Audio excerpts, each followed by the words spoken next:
I can suggest to him the best 3 masons that I know. But the developers think about money. Absolutely.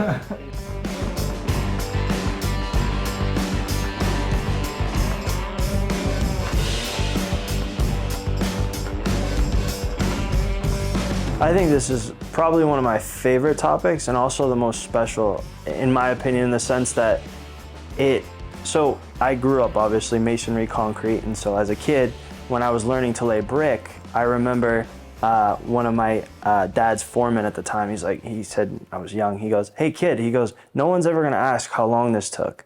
He said, "They're gonna look at it and think it's good."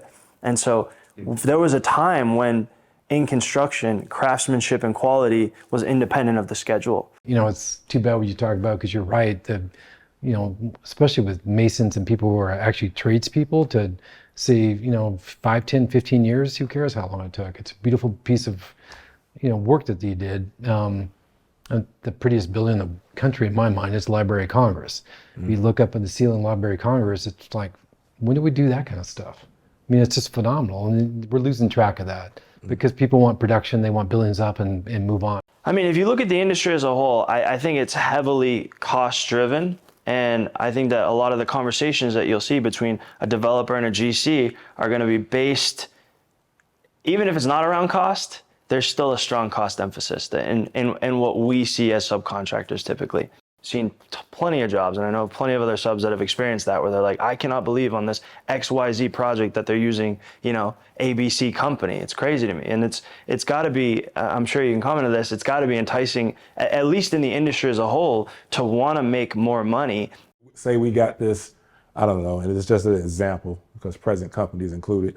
I got this marvelous building with the best masonry on the West Coast. If I know that on the front end, and he still wants me to get 3 prices to show to him to prove I'm getting the best steward of his money for the market, I can suggest to him the best 3 masons that I know. But the developers think about money. Absolutely. It's something that everybody needs to work on. It's something that we should pride ourselves more, because the ultimate reason why we're all doing this is to build up our communities and have a better place for us and the rest, everybody to enjoy, but it's also to get paid. There's roadblocks, there's capital partners, there's lenders, there's everything else that goes into it, not to mention our own personal money we want to put in. We have to have some kind of return on it, otherwise we wouldn't do it. So I think your characterization of the conversations maybe he and I are having, I'm maybe thinking more about money than he is, but eventually he's gonna have to think about money because it's gonna be important to me. The old adage is service, quality, and price, pick 2 of the 3, and something's gonna give.